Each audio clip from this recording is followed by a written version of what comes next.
Hello दोस्तों, नमस्कार। स्वागत है आप सभी का एजुकेशन मंत्रा में। दोस्तों, सुबह की वीडियो में हम बात करने वाले हैं विभिन्न प्रतियोगी परीक्षाओं से संबंधित लेटेस्ट अपडेट के बारे में। सीएम योगी आदित्यनाथ जी का एक बड़ा फरमान जारी हो चुका है। सरकारी नौकरियों की अब आएगी बाढ़। बीएड प्रवेश परीक्षा 2022 ऑनलाइन आवेदन शुरू और यूपी बोर्ड पेपर लीक कांड में अब कड़ा एक्शन। जिलों के भीतर तबादले शुरू होंगे और आदेश जारी हुआ है। आरआरबी ने कर दी है बड़ी अनाउंसमेंट। तो सारी जो इंपॉर्टेंट अपडेट्स हैं उन पर डिस्कशन करें, लेकिन इसके पहले जो प्रतियोगी परीक्षाओं की तैयारी कर रहे हैं छात्र, उनके लिए छोटी सी इंफॉर्मेशन। जैसा कि आप सभी को पता है, किसी भी प्रतियोगी परीक्षा में सफलता प्राप्त करने के लिए सामान्य हिंदी का रोल काफी इंपॉर्टेंट होता है। तो ऐसे में आज हम बात करने वाले हैं सामान्य हिंदी की बेस्ट बुक के बारे में, जो चक्षु पब्लिकेशन की है। अगर देखा जाए दोस्तों, तो ये बुक प्रतियोगी परीक्षाओं के लिए काफी उपयोगी और प्रामाणिक है। ये UPSI, UP TGT, PGT, CTET, UP TET, Uttar Pradesh लोक सेवा आयोग, UP triple SC, bank, SSC, railway जैसी समस्त परीक्षाओं के लिए रामबाण का कार्य करने वाली है।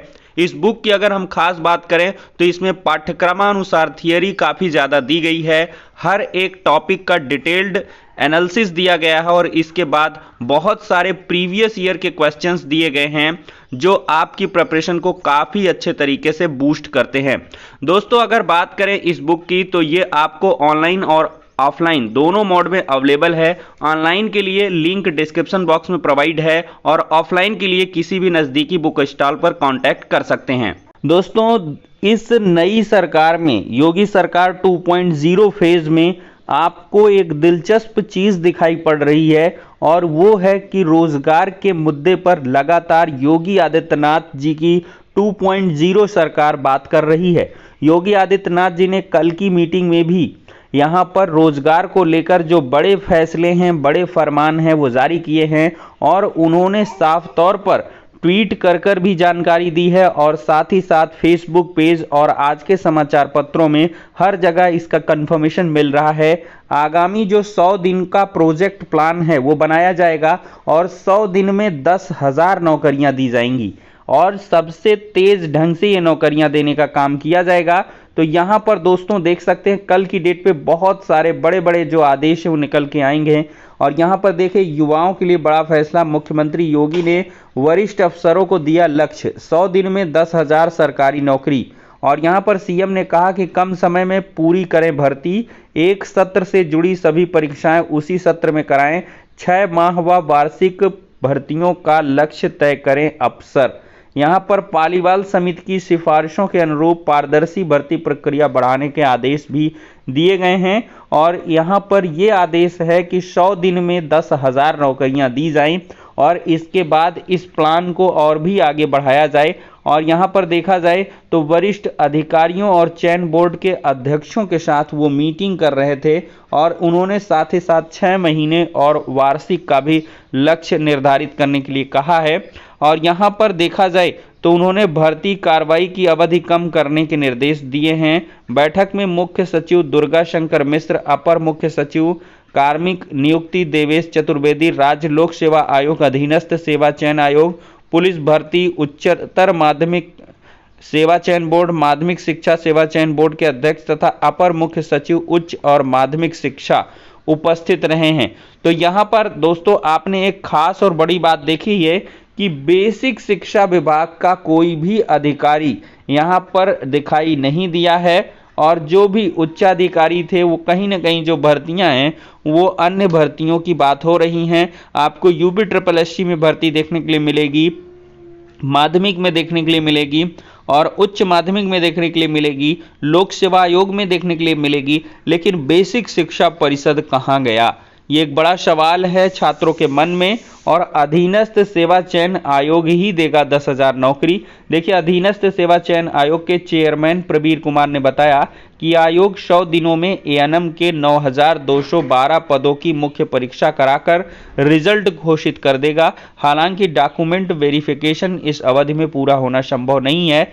एक पद के मुकाबले करीब 2 गुना अभ्यर्थी 18,000 से ज़्यादा के डॉक्यूमेंट वेरिफिकेशन में ज़्यादा समय लग सकता है और इसके अलावा कुछ भर्ती परीक्षाओं की प्रक्रिया पूरी करते हुए फाइनल रिजल्ट दे दिए जाएंगे। तो यहां पर प्रवीर कुमार ने आगे बढ़कर कहा है कि साहब, मैं 10,000 भर्तियां पूरी करूंगा। आप औरों की बात छोड़िए, समस्त विभागों को निर्देश दिया है 10,000 का, लेकिन अकेले यूपी ट्रिपल एससी में ही हम करवा डालेंगे 10,000। तो यहाँ पर होड़ लगी है अधिकारियों के अंदर कि हम 10,000 कराएंगे, वो कह रहे हैं हम 10,000 कराएंगे। अब ये 100 दिन आपको बताएंगे कि कौन कितने हजार यहाँ पर करवा पाता है। लेकिन जो माहौल है, जो यहाँ पर हर दिन रोजगार पर बात हो रही है, उससे तो ये बिल्कुल प्रतीत होता है कि ये समय अब योगी सरकार का है और इसमें रोजगार को लेकर बाढ़ आने वाली है और उसमें देखिए कौन कौन बह जाता है। तो ये युवाओं के लिए बड़े बड़े वादे तो हो रहे हैं, इन पर कार्य हो जाए तो बहुत ही बढ़िया होगा। भर्तियों में आरक्षण का पालन हो, इसके लिए सीएम योगी आदित्यनाथ जी ने स्पष्ट तौर पर आदेश दिया है। साक्षात्कार पैनल में सदस्यों के अलावा अतिरिक्त अनुभव प्राप्त व्यक्तियों को भी शामिल करने के निर्देश दिए हैं और कहा है कि मृतक आश्रित की भर्ती की कार्रवाई बेहतर और संवेदनापूर्ण तरीके से तय समय में पूरी की जाए।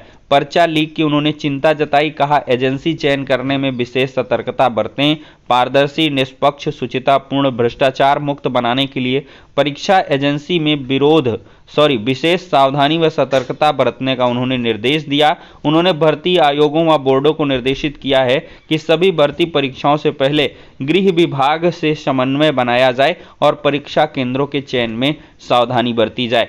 तो ये पूरा जो प्रश्न है वो कहीं ना कहीं देखा जाए दोस्तों तो सिर्फ और सिर्फ यहाँ पर ये सरकारी नौकरियों को लेकर है। जल्द स्मार्टफोन भी बांटे जाएंगे। मुख्यमंत्री ने कहा है कि सभी जिलों में लाभार्थियों के स्मार्टफोन, टैबलेट, लैपटॉप ये सब बहुत जल्द बांटा जाएगा। सांसद विधायकों की मौजूदगी में छात्र छात्राओं को लैपटॉप व स्मार्टफोन दिया जाए। वार्षिक लक्ष्य तय होंगे। मुख्यमंत्री योगी आदित्यनाथ ने कहा कि प्रदेश सरकार युवाओं को सरकारी नौकरी से जोड़ने और उन्हें रोजगार देने के लिए प्रतिबद्ध है। सरकार ने पिछले 5 साल में युवाओं को 4.5 लाख सरकारी नौकरियों से जोड़ा है और मुख्यमंत्री ने विभागों को अधियाचन समय से भेजने के निर्देश दिए। उन्होंने इस व्यवस्था के डिजिटलीकरण की प्रगति भी जानी है। तो यहाँ पर बड़ी अनाउंसमेंट दोस्तों हो चुकी है। 3 महीने में नियुक्ति पत्र चयनितों को जारी होगा और ये एक बड़ी अनाउंसमेंट भी है। कार्यभार ग्रहण करने के लिए अब 8 महीने मिलेंगे। एक बड़ा बदलाव और देखने के लिए मिल रहा है। राज्य सरकार सरकारी विभागों में नव चयनितों को कार्यभार ग्रहण के लिए अब 5 महीने का समय देगी। विशेष परिस्थितियों में इसे 3 महीने के लिए और बढ़ाया जाएगा। इस हिसाब से कुल समय सीमा 8 महीने हो जाएगी।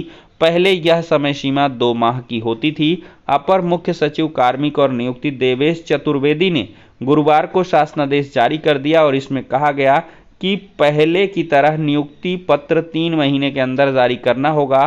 कार्यभार ग्रहण करने से पहले 1 से 2 माह का समय दिया जाएगा। तो ये भी एक बड़ा बदलाव देखने के लिए मिल रहा है। अब दोस्तों आरआरबी ने एक बड़ी घोषणा कर दी है। एनटीपीसी भर्ती में यूनिक रोल नंबरों से होगी परीक्षा।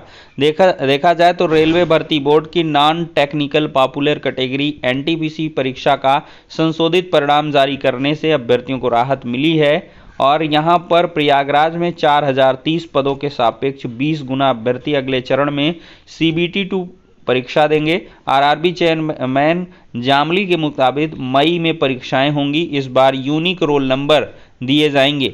अभ्यर्थियों को किस शहर में परीक्षा देनी है यह परीक्षा के 10 दिन पहले बताया जाएगा और साथ ही परीक्षा के 4 दिन पहले छात्र एडमिट कार्ड डाउनलोड कर सकेंगे। एनटीपीसी परीक्षा परिणाम को लेकर खासा बवाल हुआ और रेलवे ने हाई पावर कमेटी से जांच और छात्रों से वार्तालाप कराया। आरआरबी ने पूरे देश में 35,000 से अधिक पदों के लिए आवेदन लिए थे। यहां पर दोस्तों प्रबंधक से शिक्षक तक साजिश में शामिल रहे हैं। पुलिस की पूछताछ में खुलासा हुआ है। मामले में और कई लोग पुलिस के रडार पर हैं। एसटीएफ छापेमारी कर रही है। डीआईओएस समेत सभी आरोपियों को जेल भेजा गया है। देर रात छापेमारी हुई है। 3 मुकदमे दर्ज हुए हैं। अब तक 24 लोग यूपी बोर्ड के परीक्षा के पेपर लीक मामले में गिरफ्तार किए जा चुके हैं। व्हाट्सएप पर बेचा जा रहा था अंग्रेजी का पेपर। 70 एडेड, 4 राजकीय, 173 विद्यालय बने केंद्र और 20,000 रुपए तक वसूली की गई परीक्षार्थियों से। एक बड़ा मामला है और इसकी जांच चल रही है और इसमें रासुका के तहत कार्रवाई भी होगी। परिषदीय स्कूलों के शिक्षकों के अंतर जनपदीय तबादले जो जल्द होंगे। इस दौरान शिक्षकों के पारस्परिक तबादले भी कराए जाएंगे और ग्रीष्म काल में ये तबादले कराने के लिए प्रस्ताव है और शिक्षकों की ओर से लगातार अंतर जनपदीय और परस्पर तबादलों की मांग की जा रही थी। विभागीय सूत्र बताते हैं कि उच्च स्तर से मिले निर्देश के बाद महकमे में अंतर जनपदीय तबादले की कवायद शुरू की गई है। तबादले स्थानांतरण नीति के अनुसार ऑनलाइन ही किए जाएंगे। परिषदीय स्कूलों के शिक्षकों के तबादलों की जल्द ही कार्रवाई की जाएगी। स्थानांतरण का मामला लंबित नहीं रखा जाएगा। संदीप सिंह बेसिक शिक्षा राज्य मंत्री का ये स्टेटमेंट है। दोस्तों, इस बार रोहिलखंड विश्वविद्यालय कराएगा बीएड प्रवेश परीक्षा। 1 से 7 जुलाई के बीच परीक्षा होगी और 5 अगस्त को परिणाम जारी किया जाएगा और 15 अप्रैल को विज्ञापन इसका आ जाएगा और प्रवेश परीक्षा 1 से 7 जुलाई के बीच होगी और ऑनलाइन भी इसका आवेदन है वो जल्द शुरू होने वाला है। 15 अप्रैल को नोटिफिकेशन आएगा। मैंने आपको बताया था कि अप्रैल मिड में इसका नोटिफिकेशन आ जाएगा और आ चुका है। और यहाँ पर सामान्य पिछड़े वर्ग के अभ्यर्थियों के लिए शुल्क 1500 रुपये, एससी अभ्यर्थियों के लिए 750 रुपये है। उन्होंने बताया इसमें 1/3 की कमी की गई है। अब सामान्य पिछड़ा वर्ग अभ्यर्थियों के लिए 1000 रुपये और विलंब शुल्क के साथ 1600 रुपये निर्धारित हैं। SC ST के अभ्यर्थियों का शुल्क 500 रुपये और विलंब शुल्क 800 रुपये किया गया है, मतलब शुल्क को घटा दिया गया है। ऑनलाइन आवेदन की जो शुल्क 1500 थी, अब वो UR और OBC की 1000 रुपये मात्र हो गई है। तो दोस्तों, इसी के साथ सारी अपडेट्स डिस्कस्ड हो जाती हैं। नेक्स्ट वीडियो में मिलते हैं। वीडियो पसंद आया है तो लाइक एंड शेयर करें और चैनल पर फर्स्ट टाइम विजिट करें तो सब्सक्राइब करें। वीडियो को पूरा देखने के लिए आपका बहुत बहुत धन्यवाद।